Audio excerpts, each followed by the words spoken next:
Olá, boa noite a todos.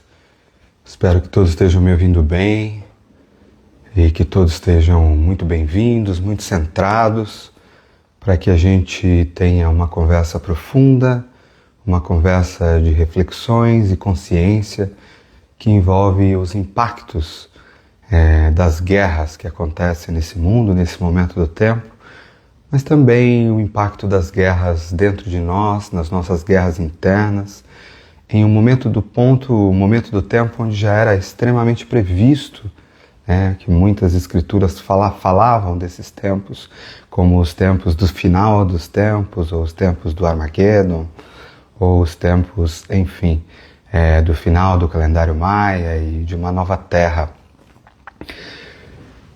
Momentos como esse, momentos de transição planetária, são momentos onde de fato a gente recebe muitos e muitos impactos. As polaridades, os conflitos aumentam e de certa forma a gente pode dizer que a humanidade fica à flor da pele. Não somente a flor da pele individualmente, porque cada impacto de algo grande desse que acontece nos impacta, quer você queira, quer não. Quando você tem algo como nessa madrugada, não só um bombardeio desse tamanho, mas o impacto sistêmico de algo que no dia seguinte também vai às mídias e é usado como manipulações de todos os pontos e que desperta principalmente emoções humanas, e a gente está falando aqui principalmente das emoções do medo, são emoções extremamente poderosas. Essas emoções elas entram no campo, na malha vibratória do planeta e através dos campos, e isso vai impactando a todos nós, quer você queira ou quer não. E existe uma coisa que quando a turbulência é muito grande, como num mar, quando a tormenta é muito grande, quando a turbulência é muito grande, nós somos impactados do nosso centro, nós somos chacoalhados, nós somos bombardeados, nós nos desestabilizamos. E muitas vezes quando as ondas de medo vêm, e há de se entender que as ondas de medo elas sempre foram usadas como instrumentos de manipulação da humanidade, porque trata-se de uma emoção forte, uma emoção de sobrevivência, uma emoção que sempre vai continuar, de certa forma, existindo em nós humanos, embora sejamos seres humanos e espirituais, ou nesta condição específica de uma sobrevivência, como corpo, como vida humana, a gente tem essa sobrevivência como algo, o medo faz parte de nós e sempre fará parte. A questão é entender como nós não precisamos, mais uma vez, sermos manipulados por esses jogos todos. E o medo sempre foi, se não o mais forte, mas o único instrumento que faz a humanidade ser manipulada com muita facilidade, e aí principalmente quando eu trago à raiz as crenças humanas, O ser humano não vive a realidade, o ser humano vive as histórias que ele tem sobre uma realidade. Uma bandeira para alguém não significa nada, uma bandeira para uma outra pessoa, a mesma bandeira, significa que por ela eu vou à morte, e eu posso inclusive acreditar que eu estou morrendo por uma boa causa, ou matando por uma boa causa.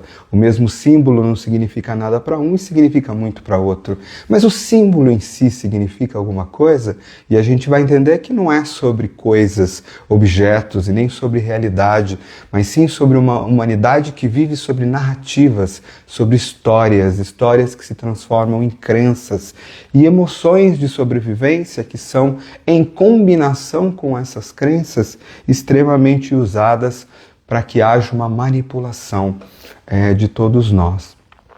É importante a gente entender algumas coisas.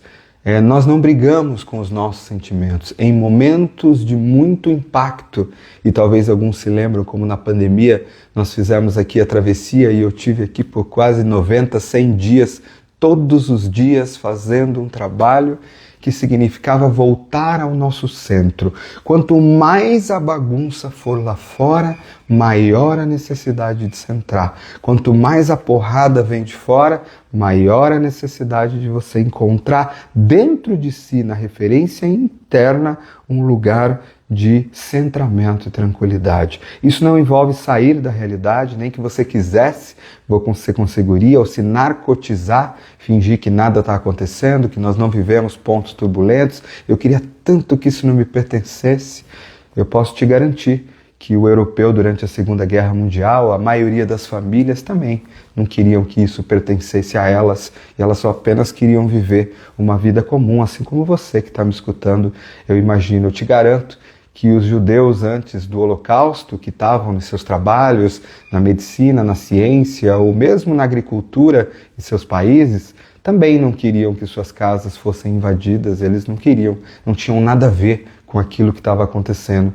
Da mesma forma que o povo árabe de Gaza, há 30, 40, 50 anos, porque o que vocês estão vendo na televisão não é de ontem, esse povo sofre uma opressão absurda e absoluta há décadas. Também não queria que os seus filhos pequenos fossem dizimados como estão sendo, a ponto de terem corpos espalhados pelas ruas, e pontos hoje de proibição, como você tem em Gaza, onde para se conseguir o suprimento ou o alimento é possível, é natural as pessoas estarem com facas, matando umas às outras, pelo total absurdo do que está acontecendo a olhos vistos dentro da faixa de Gaza. Mas a gente já esqueceu, né? Porque há uma semana atrás encontrou-se uma belíssima distração para que a gente não olhasse mais para a faixa de Gaza. Agora temos um grande inimigo, aquele que desde pequeno nós assistimos em todos os filmes americanos que se tratavam dos terroristas. Basta usarem os véus sobre o corpo ou algo. Os tais dos árabes são aqueles que sempre estão explodindo alguma coisa e, portanto, devem ser os nossos inimigos mortais. Então agora podemos, sim, de forma justificada, invadir ou provocar uma guerra não provocada e ter a população em seu medo, muito parte dela, nos apoiando, porque temos os nossos salvadores, aqueles que foram corajosos, aqueles líderes, mão de ferro, corajosos, que foram e enfrentaram os inimigos. Esses dias eu fiquei muito triste por conta disso.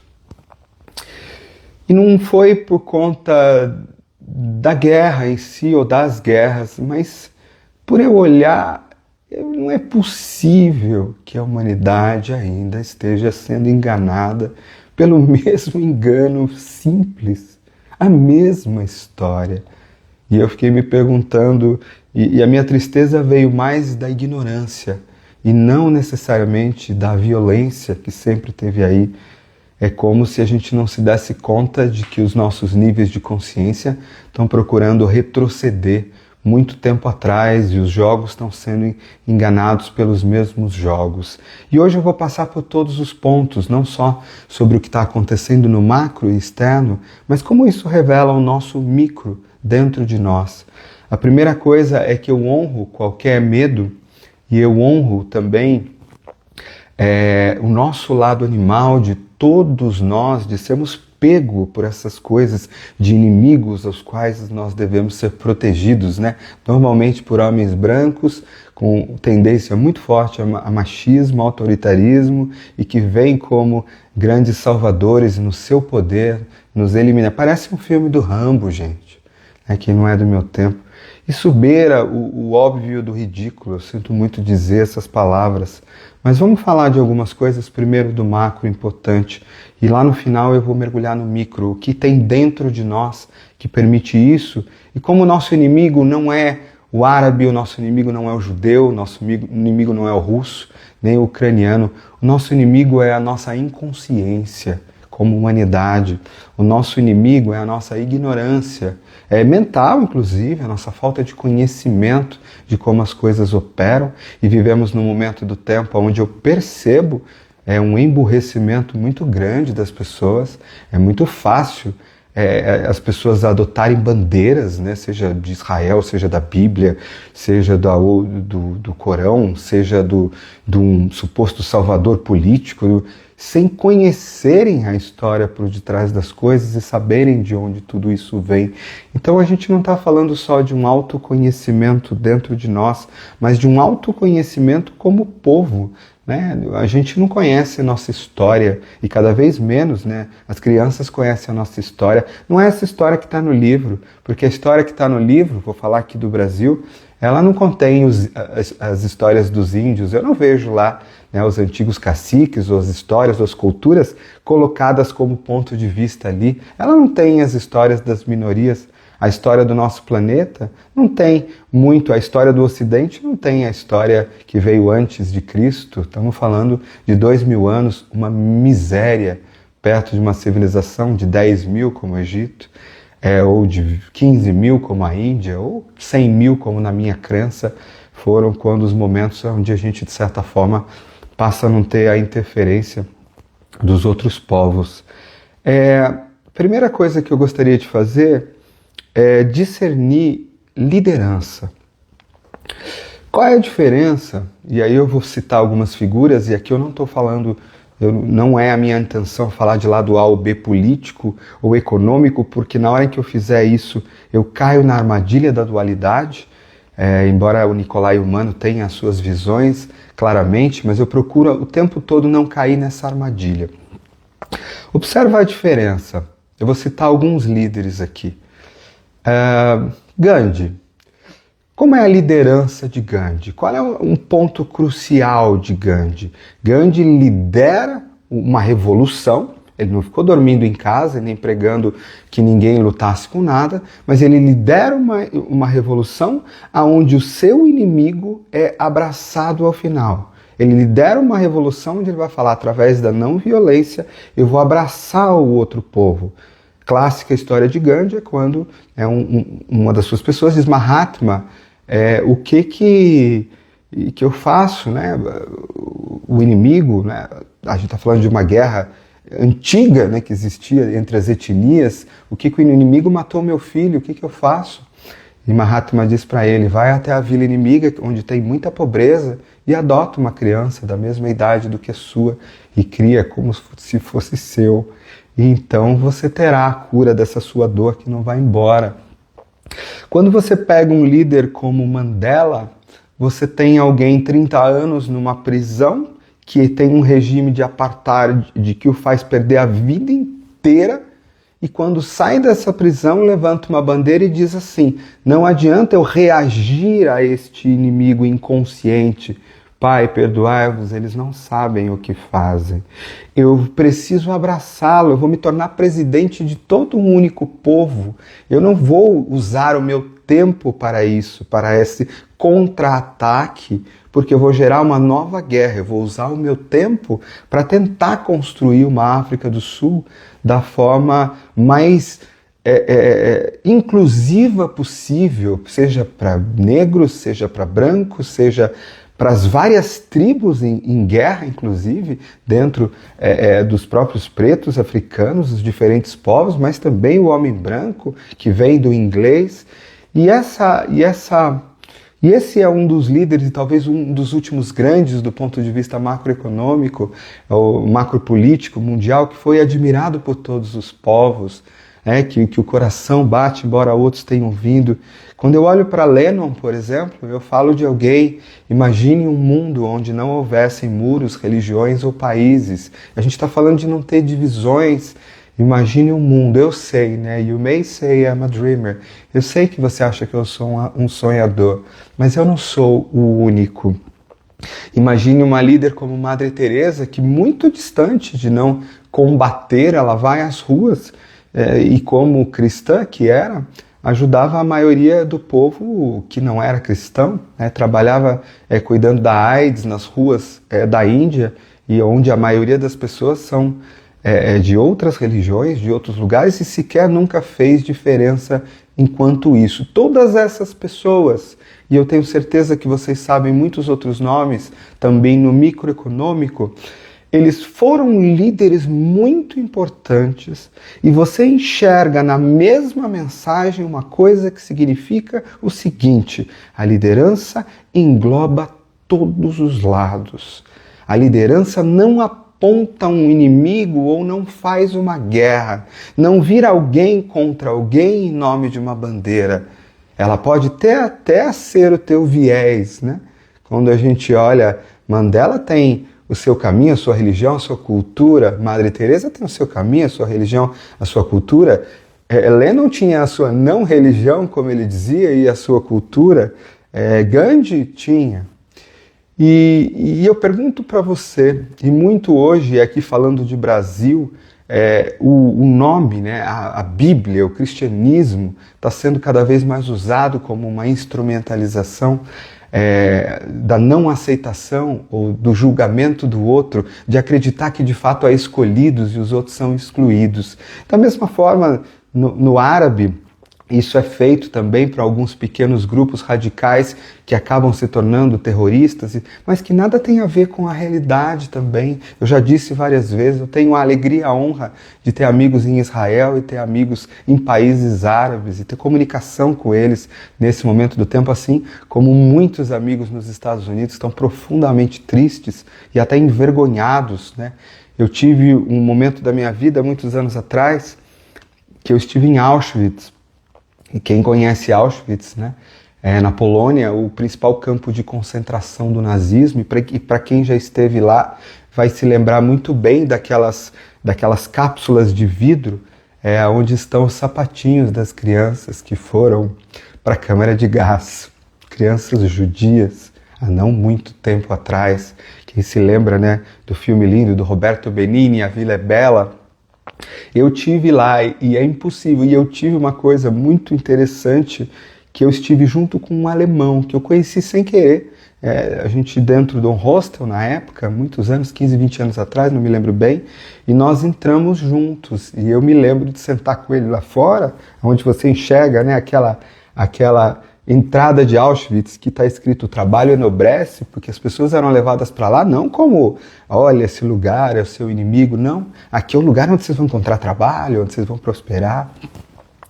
E hoje a gente vê as crianças árabes na faixa de Gaza sofrendo absolutamente a mesma coisa. Crianças judias, crianças árabes. E sabe o que vai acontecer daqui a 50, 100 anos de novo? Talvez volte para cá, ou venha para cá, ou venha para cá. O que está acontecendo hoje nas decisões desses supostos líderes nada tem a ver com o desejo da maioria dos seres humanos. Os seres humanos estão em um momento do tempo onde estão prontos para ter uma subida de consciência muito alta. O que a gente vive é um momento de choque.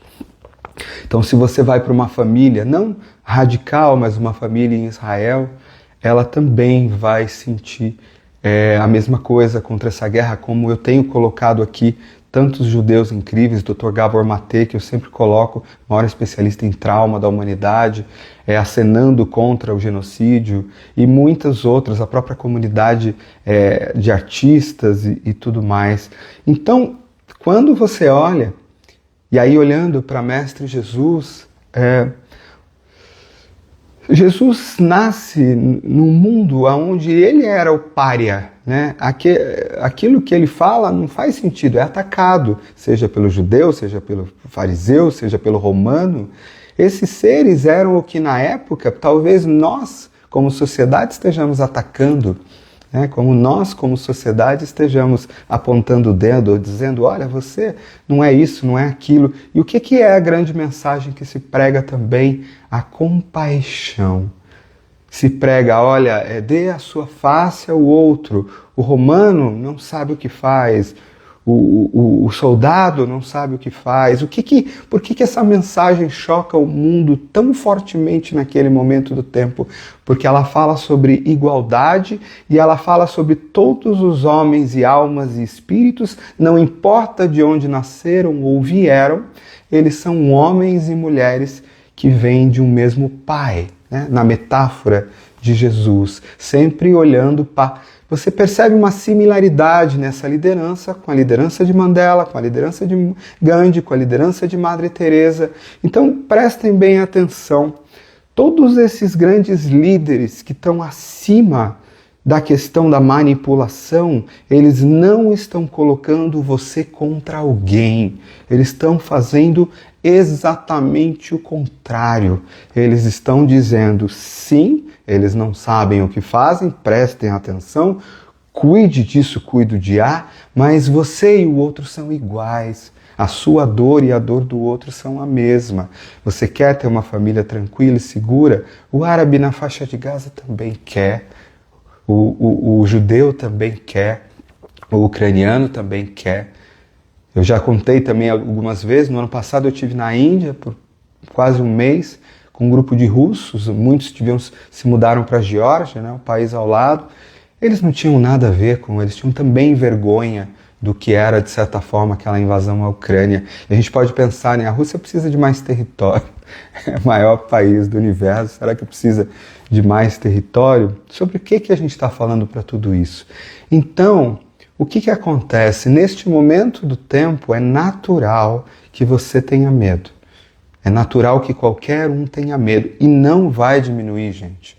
Você precisa se autoestabilizar por 6 meses a 1 ano, pelo menos, e entender que o mundo lá fora vai chacoalhar, porque faz parte desse momento do tempo um chacoalho para que haja uma cisão de uma elevação da consciência. Mas a consciência, como eu já mostrei muito bem para você aqui, ela não está no eu contra o outro, ela está num lugar onde eu descubro que está acima da briga de um contra o outro.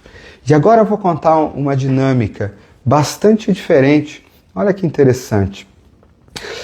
Nós esquecemos de olhar para Gaza esses dias porque os holofotes se viraram, né, de Israel para o Irã. E aqui colocando fatos simples, e parece uma coisa muito justificada, né? Olha, os iranianos estão enriquecendo seu urânio e criarão uma bomba atômica.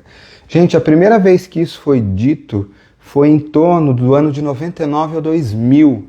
E essa foi o mesmo argumento de George W. Bush para a invasão do Iraque, a destruição de tudo, e o Iraque não está melhor do que antes. É claro que havia um ditador ali, não tenha dúvida, e tudo isso é usado de forma... Foi a mesma coisa que foi usada para a invasão do Afeganistão. E no próprio Irã, quando no próprio governo Obama criou-se a comissão internacional que foi até as instalações para verificar de fato se aquilo estava cuidado, que não ia ter nenhuma bomba, e essa comissão estava funcionando bem, até pasmem, sabe quanto tempo atrás? 3 semanas mais ou menos, quando um novo relatório, obviamente por grande coincidência, influenciado pela gestão Trump, vai dizendo, ei, cuidado com isso, hein? Num exato momento onde nos Estados Unidos você tem, né, o povo reclamando nas ruas porque lá se encontrou um inimigo. Que inimigo que elegeu? O inimigo se chama o imigrante. Qual era o inimigo principal de Hitler? O imigrante, na verdade? Olha, o judeu é aquele que está tomando o seu trabalho, os seus empregos, ele virá aqui, comerá as criancinhas. Ah não, esse é o comunista, né? E olha que eu ouvi isso de gente inteligente no ano passado. Os comunistas voltarão. Gente, comunismo não existe nem em Cuba mais, há décadas. Então, assim, final da Segunda Guerra Mundial, antes, quando a gente olha para os Estados Unidos, acho que muitos conhecem a lei McCarthy, Joseph McCarthy, ele cria no inimigo, no comunismo, o inimigo comum e coloca a ideia de que vermelho é o grande inimigo. Meu avô, que nasceu na roça, eu lembro que ele tinha medo da cor vermelha porque era a cor tal.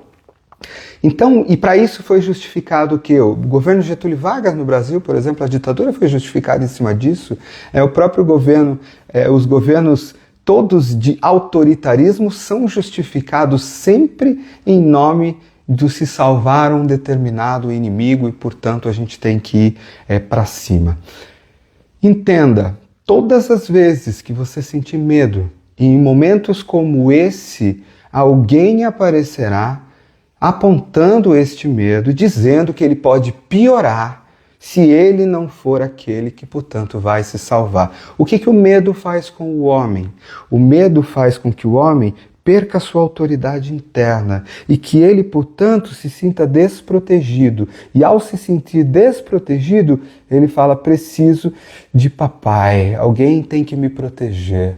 E no momento em que ele faz isso, papai se apresenta e diz, pode deixar comigo, eu vou te proteger contra o inimigo. E aí eu conquisto uma eleição inteira com muita facilidade, aí eu vou à guerra com muita facilidade. Só que Então distingua isso. O líder manipulador, ele encontra um inimigo no seu momento de medo.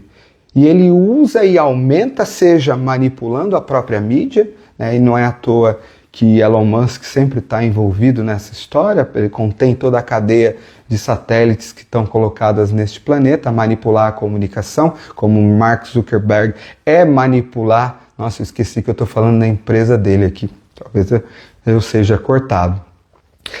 A gente não esquece que manipular é preciso da comunicação junto, né? Hoje a gente enxerga isso no marketing digital, é um marketing que também, em sua grande maioria, coloca bandeiras, a maioria delas também colocadas aonde? No nome de Jesus, ou no nome de uma suposta Bíblia, ou no nome de algo, justificando o ataque aos inimigos, ou no mundo a um monte de outras coisas. Isso é um momento do tempo onde isso acontece muito forte na política brasileira.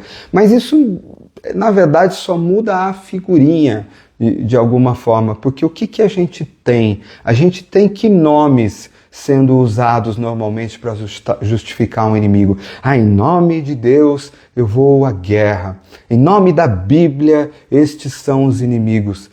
Gente, não era isso que Jesus fazia.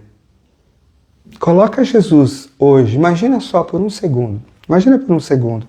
Mestre Jesus, descalço, pregando a compaixão naquele momento, colocado na faixa de Gaza agora, com as crianças sendo decepadas, seus órgãos espalhados nos chãos, as famílias destruídas.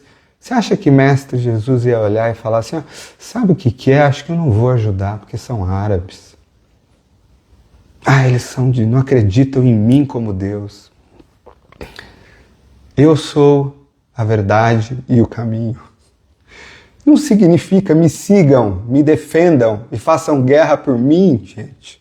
Eu sou a verdade e o caminho, olhem como eu vivo, vivam como eu, e o caminho está feito.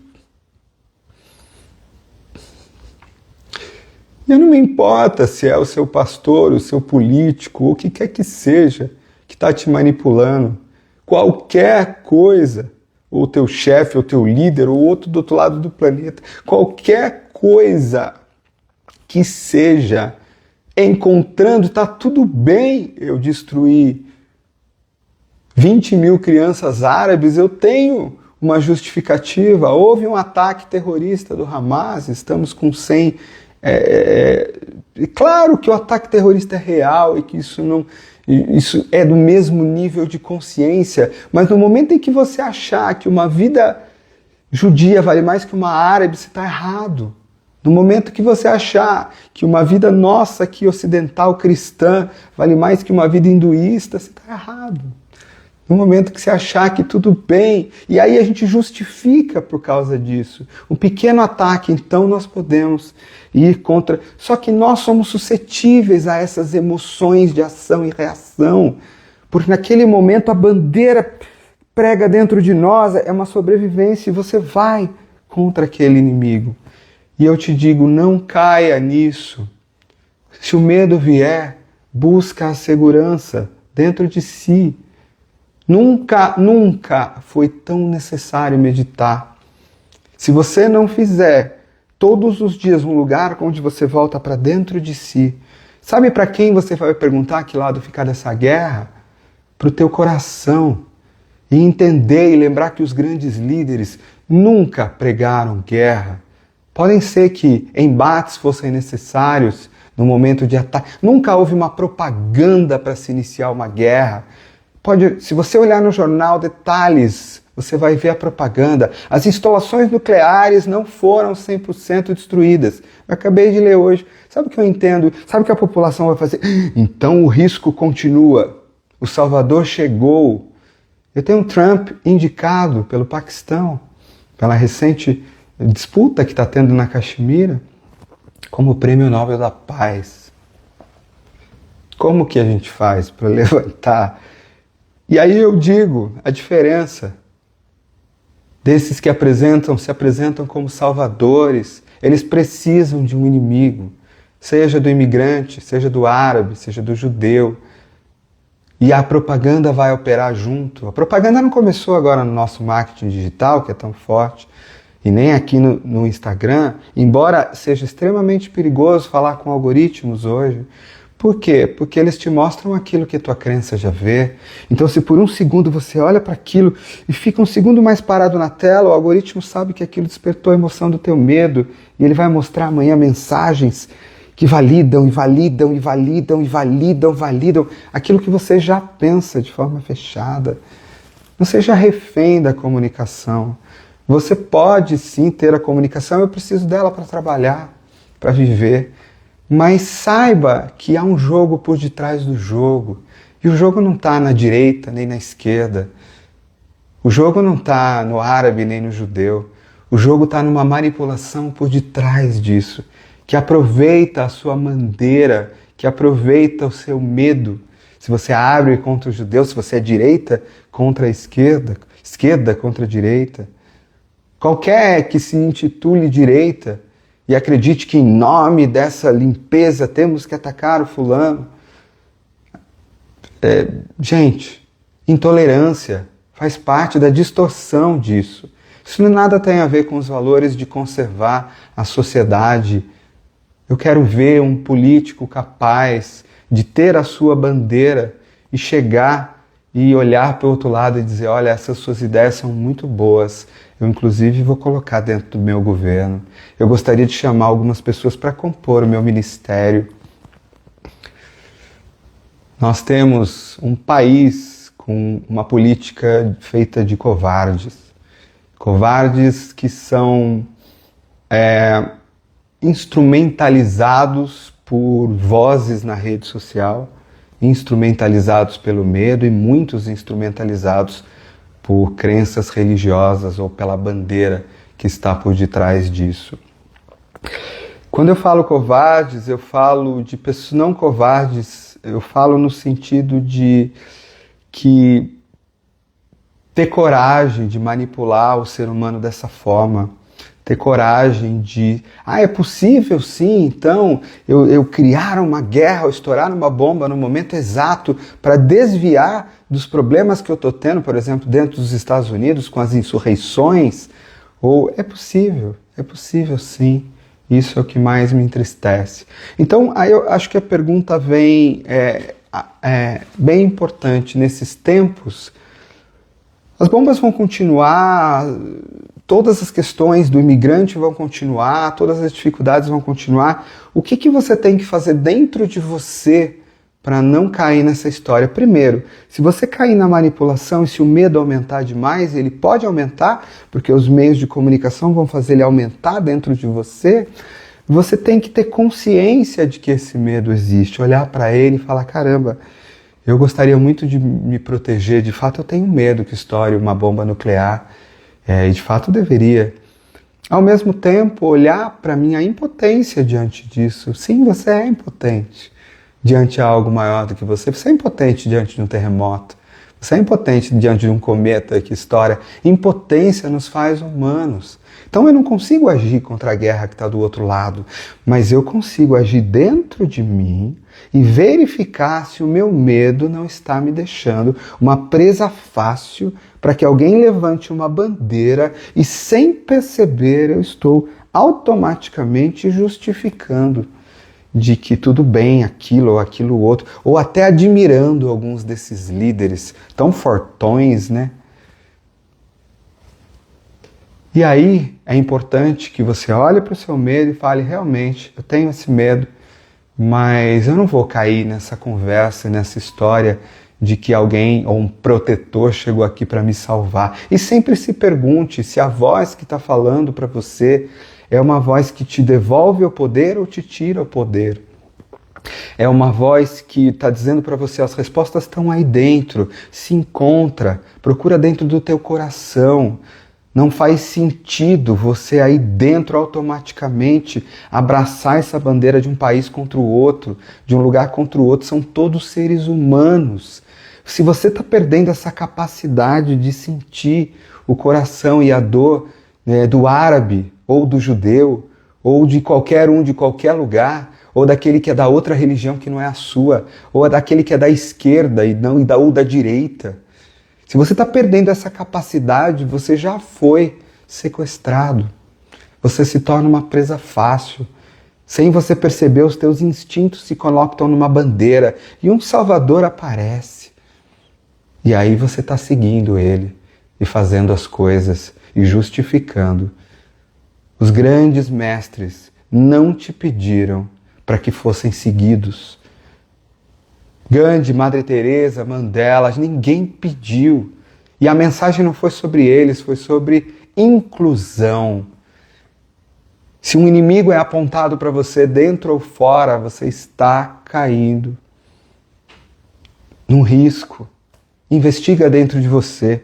E aí que eu digo que a armadilha central da humanidade está na prisão de ser dual. É encontrar um inimigo em comum. Esses dias eu fazendo uma consultoria para trabalhar na nossa empresa e vieram, olha, você tem que encontrar um inimigo aí comum, porque aí as pessoas vão te seguir. E eu dizia, pelo amor de Deus, para mim mesmo, como pode ser tão óbvio e tão fácil e tão vendido? Será que ninguém se pergunta se isso é útil ou não para a humanidade? Será que não se pergunta? Eu lembro quando eu era criança, eu perguntava, e eu não tinha nem 10 anos, eu falava, nossa, mas estão dizendo que Deus vai castigar aqui. E eu falava, mas caramba, Deus não é legal? Não é bonzinho, não é amoroso? Porque meu pai é. E aí eu vou olhar que vai me castigar desse jeito? Mas como assim? Se ele é mais bonzinho do que todos os outros. Ah, mas existe lá o diabo. Tá, mas ele veio da onde? Eu ficava perguntando se Deus criou todas as coisas. Ah, não sei, ele se desviou. Mas se Deus é o mais poderoso de tudo, faz o que quiser, a hora que quiser, por que deixa essa maldade acontecer? Ah, então ele veio dali. Gente, a própria criação de Deus e diabo, tudo que for contraste, que tiver preso aqui, esquerda, direita, Deus e o diabo, árabe, judeu, todos os tipos de polaridade são a grande armadilha humana. É na polaridade e no medo que eu encontro um inimigo do outro lado da polaridade e manipulo o que se quiser, com força de propaganda. Então, e aí eu trago para vocês, os verdadeiros mestres não fizeram isso. Não entraram na polaridade. Eles podiam até ser nascido em um lugar ou no outro, mas eles não vieram na polaridade. Eles não vieram dizendo, eles disseram a você, aumenta a tua compaixão, inclusive com o teu inimigo, cura-te, aprende, eu sou o caminho. Ele não disse, olha, me siga que eu vou te salvar. Jesus não disse isso. Jesus disse, vós sois como eu sou. Vocês encontram dentro de você, direto, a luz e o amor que eu sou. Sejam como eu. Ah, então me copiem, criem. Não, não é me copiem. Eu encontrei uma liberdade no meu espírito. Vivam dessa forma e eu tenho um caminho para te dar. Então, e por que nós somos muito suscetíveis a isso? Nós vivemos num universo humano, nós herdamos da Mãe Terra o instinto da sobrevivência, nós herdamos da nossa ancestralidade também o instinto da tribo contra outra tribo, isso faz parte de nós, mas é curando dentro de mim, se eu reconheço o meu medo, quando explode uma bomba, ou quando eu acho que a minha família vai ficar sem dinheiro, então o imigrante vira um inimigo, ou quando eu sou num país e de repente uma briga ou um caso daquele imigrante, como está acontecendo na Europa hoje, com a xenofobia aumentando de novo. Ah, olha aquele, aí justifica, pego aquele caso, boto nos jornais, coloco na bandeira e digo, olha como, para as velhas senhoras, olha como todos têm que ser expulsos de novo. Então você reconhecer o teu medo e fazer um processo de autoconhecimento aí dentro, onde o que cura o medo? Ah, o protetor lá fora. Não, essa que é a armadilha. O protetor lá fora te dá a falsa sensação de segurança, mas ele te cobra algo em troca, que é me siga e nunca siga alguém mais. Se você olhar para o lado, você se torna meu inimigo. E segundo as escrituras antigas, quem é que te dava coisas e fazendo trocas ou escambos? Se não, né? A velha encruzilhada, onde te dou a fama e o sucesso que você queira, desde que você me venda a sua alma de alguma forma, ou a sua inteligência, ou a sua visão, ou a sua crítica. Siga a minha religião, mas não olhe para o lado. Siga o meu partido, mas não olhe para o lado. Olha, eu acho que aqueles caras do outro partido têm uma coisa legal lá, inimigo mortal. Gente, não é sobre isso. É sobre estar fora disso e enxergar o que é consciente. E como eu sei que algo é consciente? Quando não aponta um inimigo, quando entende que se eu prezo o alimento da minha família, eu prezo de todas. Se eu prezo meu contato com Deus através da minha religião, eu prezo de todas as religiões. Se eu prezo, né, a minha conquista, se eu prezo o que o meu partido político acredita como sistema de governo, eu prezo de todos os outros como válidos. E então é nesse momento que você não vai deixar o teu medo fazer isso. E o autoconhecimento pode fazer com que você transcenda esse medo e no momento que ele vier, você usar o único antídoto que realmente existe para o medo. Numa meditação, o acolhimento. O medo precisa do amor e não da tirania. O medo precisa de eu olhar para mim, me entristecer, cuidar de mim com amor e dizer: eu não queria que a humanidade estivesse vivendo isso, eu sinto muito por eu ainda ter que passar por isso, eu tenho medo pela minha família. Eu sei, eu também tenho. O árabe também tem na faixa de Gaza, o ucraniano também tem, o russo também tem na sua família. E isso eleva a minha consciência vibratória, coloca meu coração numa ressonância de amorosidade. Essa amorosidade, ela expande no planeta e eu começo a interferir no campo vibratório desse planeta ou do ao redor como um todo. Pois afinal, a única coisa capaz de mudar um planeta não é derrubar um tirano, gente. Se eu derrubar um tirano, vai vir um filho dele, o sobrinho dele. Vai vir a esposa, vai vir o outro que é a cópia, vai vir... Não é sobre isso. Porque se a humanidade continua inconsciente, é muito fácil eu usar a manipulação pela outra forma. E aquele que era o salvador se vira o tirano. Né? E aí que depois tem um outro salvador que depois vira tirano. Então é sobre sair do jogo. Não jogue esse jogo. Não jogue esse jogo. Se você jogar esse jogo, você vai estar caindo na rede. O teu medo vai te pegar e as bandeiras da tua cultura vão fazer logo você encontrar um inimigo. A sua cabeça se fecha, as crenças vêm à tona de sobrevivência e você mesmo fica burro, até do seu próprio discernimento, e acredita em salvadores. Não acredite em salvadores. Acredite na meditação, na oração. Acredite em buscar dentro de você um lugar onde você se torna mais centrado. Mas sempre há de ter a presença de um grau maior de compaixão. Sempre há de ter a presença de um grau maior de integração. Um lugar que não encontra divisões ou fronteiras. Mas eu quero agir. Então haja ao teu redor. Você não consegue agir do outro lado do planeta. Mas eu te pergunto, a tua primeira ação, a principal nos próximos anos, é conseguir aumentar o teu nível de meditação e oração dentro de si. E não uma oração externa, numa crença fechada, mas esse estado onde você conecta o teu coração com o que há de melhor, com a compaixão pelo outro. Porque eu também, quando eu olho uma cena da faixa de Gaza e aquela... Parte de mim é compaixão, parte de mim é ódio e raiva. Só que se eu deixo isso entrar, essas emoções são emoções de contragolpe. E aí elas vão querer encontrar alguém que seja o criador daquilo. E facilmente eu vou olhar para o Netanyahu e dizer, olha, é você. E aí eu vou criar uma bandeira em volta de algo, não é verdade? E aí eu me perdi de novo, porque eu estou sendo facilmente manipulado, de certa forma. Ou eu posso fazer o contrário disso e colocar contra o Irã. Dá na mesma, tá, gente? O jogo é o mesmo.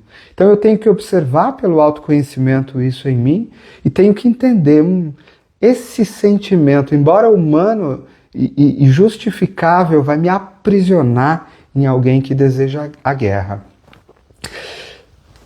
Então eu preciso voltar para casa, eu preciso olhar para os meus filhos, eu preciso olhar para a criança judia que quando no Holocausto, lembrar daqueles sapatinhos e para a criança de Gaza e colocar uma do lado da outra. E aí eu entendo, eu saio da luta, eu entendo que não é sobre isso. É sobre violência, sobre amor e sobre compaixão. E na medida em que a compaixão entrar no lugar disso, até a minha mente clareia. E eu percebo que, na verdade, estas manipulações, embora tristes, embora me entristeçam profundamente, porque eu sei que elas são capazes, estão pegando grandes populações, até mesmo ao meu redor, e eu fico muito triste de saber que pessoas tão próximas a mim simplesmente não correm atrás de compreender um pouco mais ou mesmo de olhar um pouco para si e se transformar, e são tão facilmente manipuladas também. Mas enfim, eu vivo nesse momento do tempo e eu também tenho que entender, não posso fazer disso meu inimigo. Eu também tenho que procurar, pois a minha vontade é dizer, pelo amor de Deus, quanta burrice. E uma outra parte minha olha para isso e fala, se eu cair nessa reação também, eu também tornei-me um tirano. E eu preciso encontrar compaixão e entender que a nossa guerra não é contra um nem contra outro, mas é contra a inconsciência, é contra a falta de autoconhecimento, porque sim, tudo começa no autoconhecimento. Se eu entendesse o meu medo, eu entendo como eu sou manipulado por ele. Se eu entendesse as minhas crenças, de onde elas vêm e o que elas protegem, eu conseguiria escolher melhor sobre isso. Se eu entendesse a minha mágoa, a minha dor lá da minha criança e percebesse que isso esfriou e endureceu meu coração e, portanto, por ter tido um pai tirano ou alguém assim, eu também me tornei um masculino ferido e machucado e autoritário, eu também faria essa cura dentro de mim e não precisaria disso. Ou um feminino vitimizado, eu também curaria isso. E ao curar isso dentro de mim, os jogos já não me pegam mais. Porque o jogo lá fora tem que entrar em ressonância com o jogo dentro de mim. Nós temos essas polaridades dentro de nós. Nós temos a guerra, nós temos a vingança, nós temos o ódio e sempre vamos ter como possibilidade, porque isso faz parte da natureza humana. A consciência não é não ter isso, que isso significa estar adormecido, anestesiado. A consciência é perceber que a raiva, o ódio veio em mim e eu entender de um lugar sereno da minha meditação é de que se eu deixo essa emoção me dominar, eu então fico facilmente manipulável pelas forças escuras, a gente pode dizer assim. Mas se eu olho para isso e choro a tristeza da impotência e deixo a compaixão entrar cuidando disso, eu elevo a minha consciência vibratória em um nível, 2, 3, e aí a minha frequência vibratória aumenta, e como tudo no universo é feito de frequência e ressonância, eu começo a atrair ao meu redor a mesma frequência.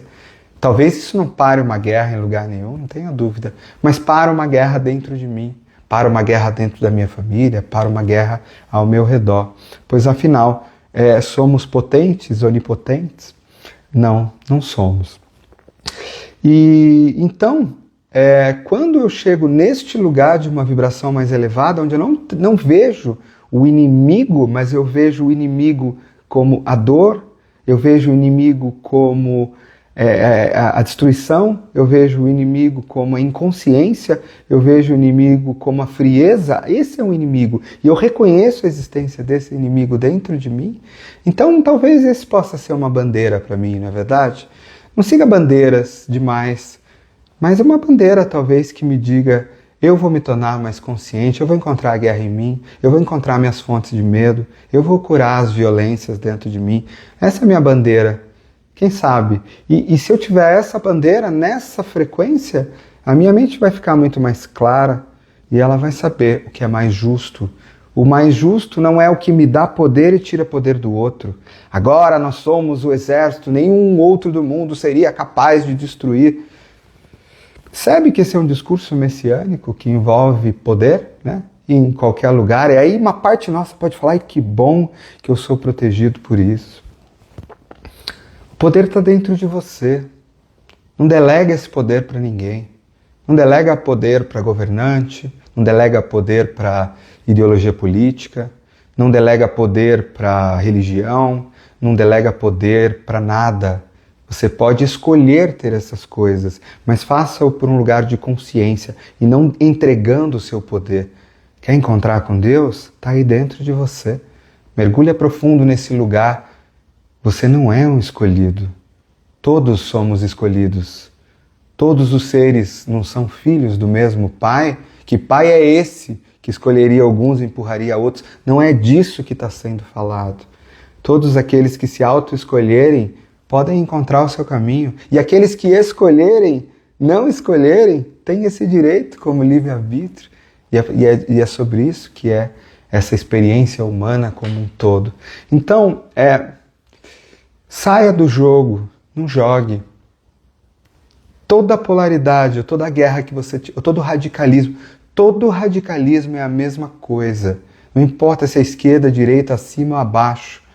Não importa se é Bíblia, Corão ou o que quer que seja. Todo radicalismo é fruto da inconsciência e representa a mesma coisa. São tiranos que se alternam de lados. Procure um lugar onde consciência abraça todas as outras, mesmo que você tenha a sua afinidade, o seu estilo ou o que quer que seja. Então eu venho aqui falando, principalmente para os meus alunos queridos, esse é um momento de transição planetária.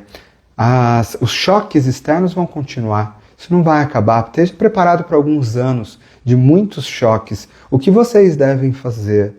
Aumentar a sua consciência. Como? Encontrando uma referência interna maior, aonde quanto mais o caos lá fora, mais eu encontro um lugar sereno aqui dentro. Qual é a única forma de fazer isso? Tendo uma disciplina diária de se voltar para si na prática de presença e meditação. E a partir desse lugar, fazer uma prática também de amorosidade dentro do teu coração. Isso vai te manter ileso, não importa quanto as guerras caiam nos outros lados, vai elevar a tua frequência vibratória, vai te conectar com uma outra possibilidade de planeta, pois afinal vivemos em realidades paralelas acontecendo ao mesmo tempo, e você vai estar no barco que envolve a elevação de frequência planetária. Isso não te faz melhor do que os outros, cuidado, senão isso vira mais uma bandeira, né, de polaridade. Só faz a tua escolha neste momento do tempo, se essa for a sua escolha. E se essa não for, está tudo bem também. Talvez as experiências que você precise viver na inconsciência, experiências de dor, de maldade, de tristeza, para que um dia você possa olhar para elas, ter compaixão sobre elas e, quem sabe, em algum momento do tempo, fazer o teu caminho de consciência, lembrando que não há tempo. E aí você pode decidir quem você é dentro de você. Encontre a referência dentro de você. Está precisando de um líder? Encontra aí dentro. No silêncio e na presença, pergunta para o teu coração: o que eu faria agora se o amor viesse antes do medo? Pergunta para o teu coração. E você vai começar a encontrar Deus aí dentro, você vai começar a encontrar os teus líderes aí dentro, você vai começar. E se você for escolher uma religião, se você for escolher um candidato político, pergunta se essa escolha envolve um discurso onde mais um inimigo é encontrado, ou envolve um discurso onde você sabe que sim, é o teu jeito de fazer isso, mas que valores fundamentais, né? Quando a ideia do outro for melhor que a sua, você vai ser capaz de abraçá-la de alguma forma. Hoje eu trouxe aqui, né? Essa é uma Merkaba, né? Muitos de vocês conhecem. A Merkaba envolvida pelas orbes, a Merkaba também, de certa forma, é uma tridimensionalidade da estrela de Davi, da bandeira de Israel. Quando a gente olha, né, a Merkaba como a união, né, o triângulo para cima e o triângulo para baixo, o céu e a terra unidos, a nossa parte humana e a nossa parte divina em comunhão e não em contraponto de guerra, unindo-se de alguma forma. No meu livro Anjo Líder, eu falo sobre a humanidade ser mentorada, vamos usar pelos anjos, refazer uma aliança que eu acredito que já houve e ainda há de muitas existências com dimensões superiores, onde as nossas decisões diárias passam a ser tomadas por esse lugar. E eu vou finalizar, se me permitem, lendo um trecho que eu tenho dificuldade de falar do meu livro, porque ele foi recebido há vários anos atrás e ele me emociona tanto. Ele fala sobre liderança, espiritualidade e a união entre os homens e os anjos e um planeta de consciência.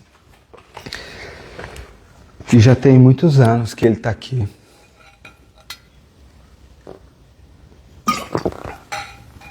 E esse é um momento do tempo que na página 144, olha que interessante, na página 144, não sabia disso. Quando o nosso personagem, Mário, que é também um desses homens autoritários no começo do livro, que jurava que as coisas se resolviam dessa forma, ele é levado, quando descobre que sua esposa tem um câncer terminal, ele é levado através de orações pelos anjos, em projeções astrais, para receber instruções de como primeiro alterar e curar a si mesmo e depois transbordar isso, no que a gente chama de expansão existencial, transbordar isso na sua existência ao redor. E numa desses momentos ele é levado no astral, nos sonhos, e o anjo está perguntando, o professor espiritual, na verdade, o mentor espiritual está perguntando para ele, entre em contato com o planeta Terra na sua versão mais luminosa, essa que você já enxerga existindo, emanando consciência em todos os lugares.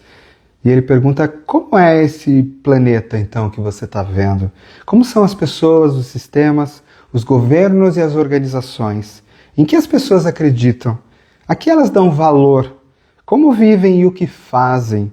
Como são as cidades e os campos? Descreva para mim tudo que você vê, por favor. Então Mário, o personagem, em êxtase, vendo aquela terra realizada, ele responde. E se eu me emocionar, isso acontece todas as vezes que eu leio isso, tá, gente? A primeira coisa que eu vejo são as crianças.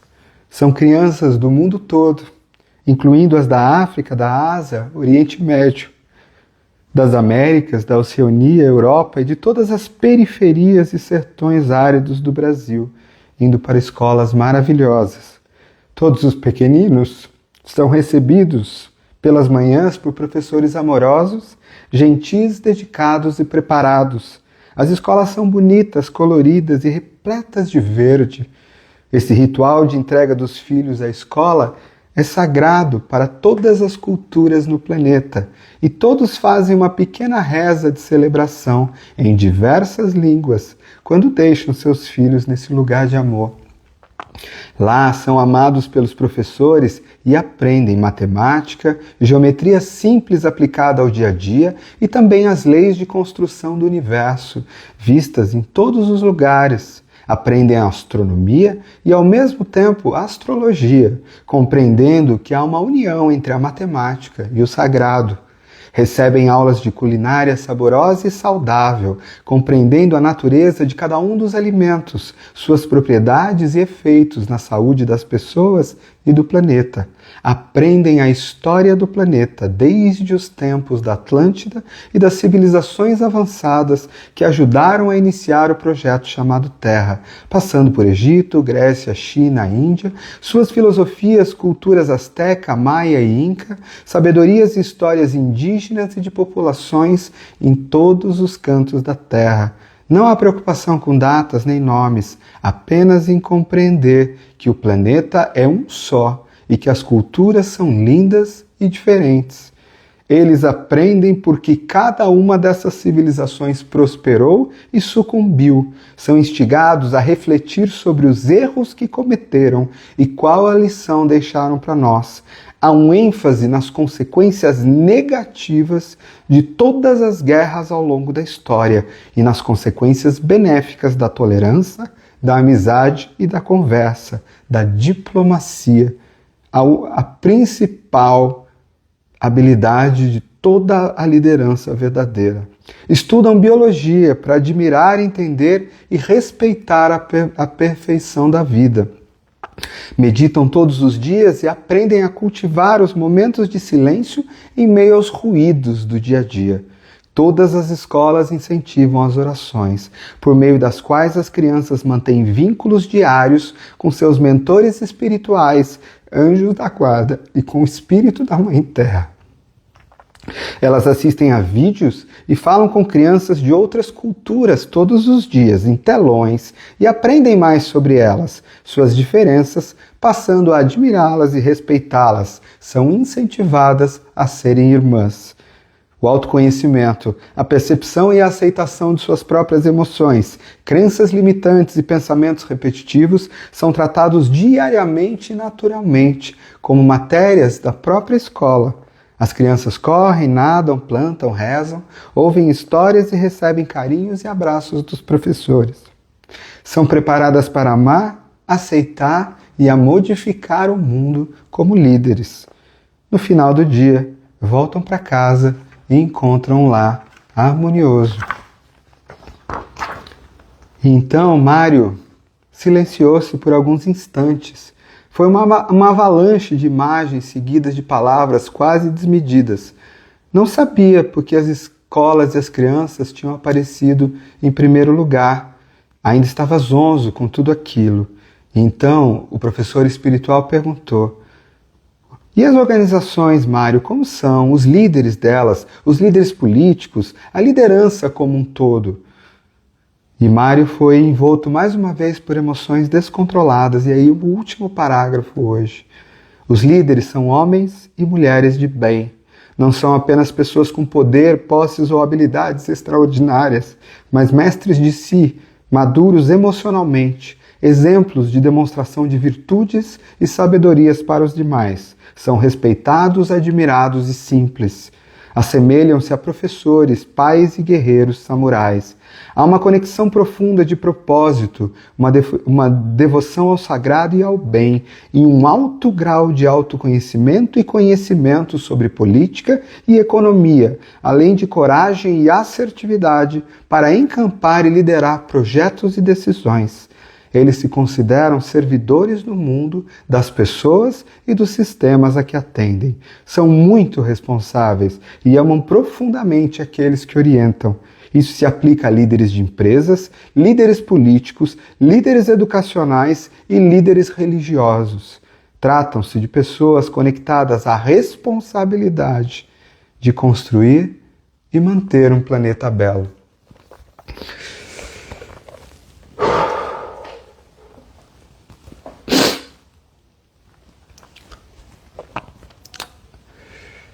Todo o processo de transformação e de elevação da consciência planetária acontece primeiro através de cada um de nós. Portanto, se você ainda não priorizou o movimento de se curar, de se conhecer e de exercitar, porque as emoções da guerra, da vingança, elas vão continuar vindo. E há de se entender essa ideia de que os seres espiritualizados eram pessoas que absolutamente inertes. Essas não são, eles são zumbis. Seres espiritualizados são como seres humanos. Tem a sua raiva, o seu ódio. Só que quando isso emerge, eu busco um lugar no silêncio do deserto e dali eu emerjo uma escolha. E eu só consigo fazer isso se eu tiver autoconhecimento e cura, porque senão eu sou reativo. Eu sou refém das emoções dos meus antepassados, da minha criança, das crenças que eu herdei. Então, se de alguma forma qualquer uma dessas coisas possa servir para você hoje, eu posso dizer, não vai acabar os choques no mundo lá fora, só vai aumentar. Seja os choques da aceleração e da ansiedade, que talvez os filhos de vocês estejam vivendo, seja o choque do nível de aumento de suicídios nos adolescentes, seja o choque do vazio existencial. O antídoto é interno. Então faça do autoconhecimento, da busca interna, até da cultura inclusive, conheça mais sua prioridade. Não caia em armadilhas de salvadores e nem de grandes ameaças que parecem justificar que a família do outro pode ser destruída, mas não a sua. Não caia nessas coisas, não entre nesse jogo. Cultive esse terceiro lugar, essa terceira força, esse lugar da consciência dentro de você. A sua meditação, a sua oração, o seu autoconhecimento não é um detalhe quando você tiver tempo. Você só vai sair do jogo quando você cultivar esse antídoto interno. E eu sinto muito que tantas pessoas estejam distraídas por outras coisas e ainda não fizeram disso a única e a mais importante prioridade que existe na existência. Dessa forma, eu encerro hoje. Agradeço profundamente a nós que a gente possa também cultivar a esperança, porque vamos lembrar que a esperança ela só existe justamente porque a lógica foi embora. A esperança é aquela que vem do profundo do amor e não da lógica. Cultiva a esperança e visualiza essa terra nova todos os dias, que a frequência vibratória sua vai aumentar, o barco que vai te pegar vai ser outro. E de alguma forma essa travessia vai ser realizada coletivamente para um outro lugar. Não joga mais esse jogo, não joga mais esses jogos. Joga o jogo da sua própria cura, do seu próprio autocuidado e da sua elevação de consciência. Muito grato, queridos. Um grande beijo. Estou encerrando aqui hoje. Vou deixar aqui alguns minutinhos para eu ver o pessoalzinho que está aí, porque eu falo que falar aqui sempre é muito solitário, né? Eu fico 1h30 em meditação antes, sempre muito sozinho do ponto de vista. E aí ver e ouvir alguns de vocês é sempre muito bom. Um beijo grande, viu, queridos? E compartilhem, por favor, essa mensagem ou trechos dela, o que acharem importante, da forma que acharem importante. Beijo, Uda, Pri, Paula, Amore, Cebola. Gratidão imensa, queridos. Estarem no domingo, Ju, Anne. Todos nós, muitos que trabalham pela elevação da consciência, lembre que ela começa dentro de nós. Nós sempre vamos ser humanos. Tá bom? Fiquem com Deus e um beijo grande para todos. Tchau, tchau.